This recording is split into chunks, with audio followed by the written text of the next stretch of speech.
गुज़िश्ता रोज़ supreme court के फैसले और उसके बाद पैदा होने वाली सूरत हाल पर बात करते हैं। हमें ज्वाइन कर रहे हैं सीनियर सहाफ़ी और तज्ज़ियाकार सुहेल वड़ायत साहब हमारे साथ मौजूद हैं, मज़हर अब्बास साहब मौजूद हैं और महमल सरफराज साहिबा ने हमें ज्वाइन किया है। सबसे पहले मज़हर साहब आपसे यही ज़िमनी सवाल कि 5 दिन से मुल्क में ये जो सियासी और आइनी बहरान जारी था, अदालत के कल के फैसले के बाद उसमें कमी आई है। देखिए, सिर्फ 5 दिन से नहीं, अगर हम देखें तो 8 मार्च के बाद से जो सूरत हाल सामने आई है वो जाहिर है उसमें ऑलमोस्ट पूरा सिस्टम जो है स्टैंड स्टिल है। यानी उसमें जो मईशत की सूरत हाल है वो इंतहाई खौफनाक हद तक जो है वो पहुंच चुकी है, जिसकी आप कल देख लें कि डॉलर कहाँ पहुंच गया। सिर्फ यही नहीं, एक के सियासी अदम इस्तेकाम हो और माशी अदम इस्तेकाम हो तो इन्वेस्टमेंट कैसे आएगी, इन्वेस्टर कहाँ से आएगा। तो ये एक अलग सवाल है कि माशी सूरत हाल कितनी ख़राब है। लेकिन अब जो सूरत हाल है उसमें जाहिर है जो सुप्रीम कोर्ट का फैसला आया है उसको अगर सामने रखें और दोनों सियासी जमातें, चाहे वो हुकूमत की हो या अपोजिशन हो,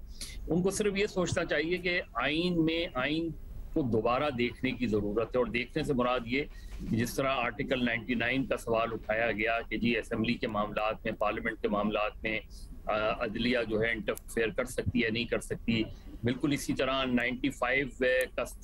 को सामने रखते हुए जिस तरह आर्टिकल 5 इन्वोक हुआ उसको, तो मेरा ख्याल है जो पार्लियामेंट का असल काम है वो पार्लियामेंट ने कम किया है। और यही काम है कि इन चीज़ों को देखें, क्योंकि जो हुकूमत वक्त होती है वो आम तौर पे रेजोल्यूशन हो, बिल हो, तरमीम हो, वो अपने दौर को सामने रखते हुए बनाते हैं और उसका अल्टीमेट नुकसान आगे चल के होता है। तो इसको देखने की बहुत, जैसे आज हम देखें तो जो PTI के लोग हैं वो इस चीज़ को क्वेश्चन कर रहे हैं कि क्या सुप्रीम कोर्ट जो है वो कौमी असम्बली का इजलास बुलवा सकती है, नहीं बुलवा सकती। इस चीज़ को, इस सवाल को, जिस तरह अली जफर साहब ने हुकूमती की नुमाइंदगी की और उन्होंने जो आर्गूमेंट रखे, वो दूसरी तरफ हम देखें तो वो संजीदा मौज़ूआत हैं, ऐसे मौज़ूआत हैं जिस पे सियासतदानों को सोचना चाहिए। असल चीज़ ये कि आज क्या होगा, आज से लेके कल तक जो हुकूमत है वो क्या इक़दाम कर सकती है। अभी जिस तरह खबरें आई, यूसुफ रई ने कहा ऑफिशियल सीक्रेट एक्ट, ये आसान नहीं होगा लेकिन वो कुछ भी कर सकते हैं। ऑफिशियल सीक्रेट एक्ट में अगर वो खत को पब्लिक भी करें तो ये सवाल बहरहाल अपनी जगह होगा। और वो इस गवर्नमेंट से कि 7 मार्च को जब वो खत आया, 7 मार्च से 3 अप्रैल तक उन्होंने उस खत का इस्तेमाल क्या किया। क्या कोई इंक्वायरी कमीशन बनाया उन्होंने, कोई कमीशन ऑफ इंक्वायरी बनाया उन्होंने, क्या उन्होंने इसको पार्लियामेंट में पेश किया इस खत को, कभी इस दौरान नहीं किया उन्होंने। इवन जब 31 मार्च को नेशनल सिक्योरिटी काउंसिल का इजलास हुआ उसके बाद एलामिया तो जारी हुआ, लेकिन आज तक 1 महीने के अंदर ना कोई इंक्वायरी ऑर्डर हुई है, ना कोई केस रजिस्टर हुआ है।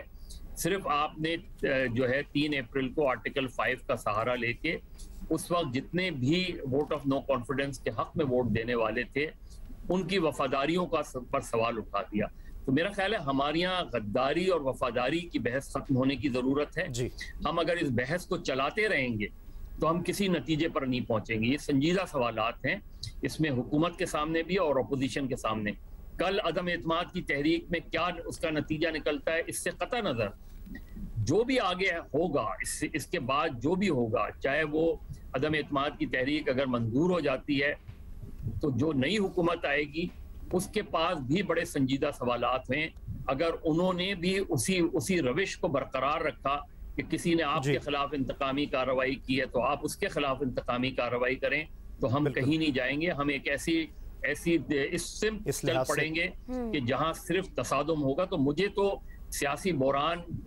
थमता हुआ नजर नहीं आ रहा बल्कि बढ़ता हुआ नजर आ रहा है। सुहेल साहब, आपसे जानना चाहेंगे एक तो ये सवाल कि कल के फैसले के बाद मुल्क में आईनी और सियासी बहरान जो था उसमें क्या कुछ कमी नज़र आ रही है आपको, और इजाफी ये बताइएगा कि इस फैसले के बाद PTI और अपोजिशन के कायदीन की जानिब से, जो इन पार्टियों की जानिब से रद्द-ए-अमल आया, वो कितना मैच्योर और मोहतात नज़र आया आपको? देखिए, अभी तक इमरान खान साहब की तरफ से तो जो रद्द-ए-अमल आया है उसका तो अंदाज़ा नहीं है कि वो क्या करने वाले हैं, क्या इस्तीफा देने वाले हैं, क्या अदम एतमाद जो है उसको फेस करेंगे या किस तरह से, क्योंकि माजी में बड़ा उनका एरेटिक रहा है रवैया, और वो इस तरह से अचानक कोई फैसला करते रहे हैं जिससे सब कोई हैरान हो जाते हैं। तो उम्मीद है कि वो अब कोई ऐसा फैसला नहीं करेंगे। हैरान करने की बजाय कॉन्स्टिट्यूशन के मुताबिक चलें और कॉन्स्टिट्यूशन को फॉलो करें। देखें, बड़ी दिलचस्प बात यह है कि ये जो इमरान खान साहब ने असम्बलियां तोड़ी और आर्टिकल 5 का सहारा लिया, तो उससे ऐसे लगता था कि मुल्क के जो बाकी इंस्टीट्यूशन है वो लाताल्लुक है। ना अदलिया का कोई इनपुट था, ना फौज का कोई इनपुट था, और ऐसा लगता था कि सारी लड़ाई जो है सिर्फ पार्लियामेंट के अंदर है और दो सियासी जमातों की है, और जो मुल्क की जो रियासत के बाकी अदारे हैं वो लाताल्लुक हैं।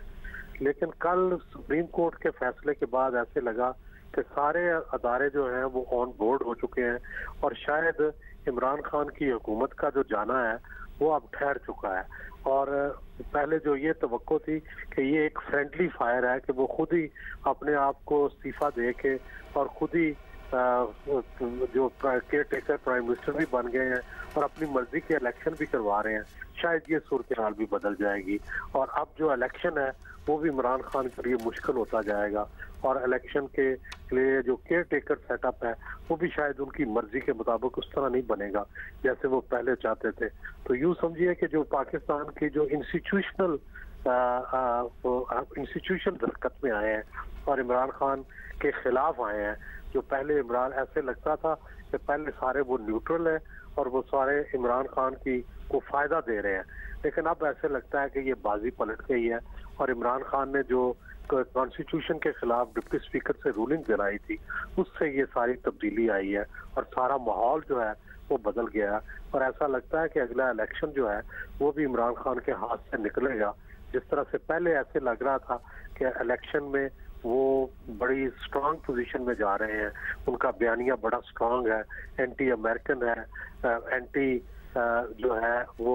एंटी अपोजिशन है, और ऐसा लगता था कि वो अपने इस बयानिए से जो है वो कामयाब हो जाएंगे। लेकिन कल के फैसले के बाद से उनके बयानिए के ऊपर भी जो है वो रोक टोक लग गई है और उस पर सीरियस क्वेश्चन जो है वो पैदा हो गए हैं, और इसी तरह उनकी जो अगली कारकर्दगी थी और अपनी जो उन्होंने प्लानिंग की हुई थी, मेरा ख्याल है उसके ऊपर भी स्टॉप लग गया है। तो ये एक बहुत सीरियस इमरान खान के लिए डेडलॉक पैदा हो गया है। यूँ समझिए कि इमरान खान की जितनी भी प्लानिंग थी वो खराब हो गई। ठीक है, सुहेल बड़ायत साहब समझते हैं कि कल के फैसले के बाद इमरान खान के बयानिए पर बड़ी रोक टोक लग गई और उनका बयानिया बड़ा मुतासिर हुआ है।